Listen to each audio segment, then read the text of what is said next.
نقوي جبهتنا الداخلية. علينا أن نتصالح مع أنفسنا، علينا أن نختار حلفائنا، علينا أن نختار حلفائنا.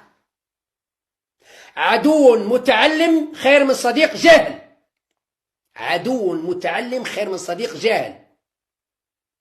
من هو العدو المتعلم ومن هو الصديق الجاهل؟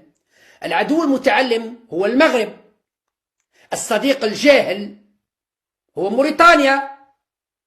نعم، موريتانيا ما تحك ما تسك، كبرنا بالحمار ودرناه راجل زعرط ولد الحرام ورجع لحلاسو. موريتانيا بحاجة إلى الجزائر، لكن احنا نسنا بحاجة إليها، مش محتاج يقسمها. هذه حقيقة. روح نستثمر موريتانيا ونفتح الطريق وندير بعد.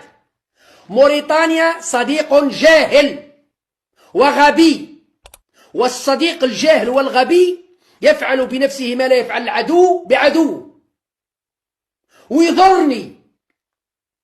لماذا؟ في عهد بومدين رحمه الله برحمته الواسعة خدعونا وتحالفوا مع الحسن الثاني ضدنا، لكن ما عندهمش قوة. لو كان جاء عندهم جيش وقوة اقتصادية وجيش قوي لو كان احتلونا وذبحونا.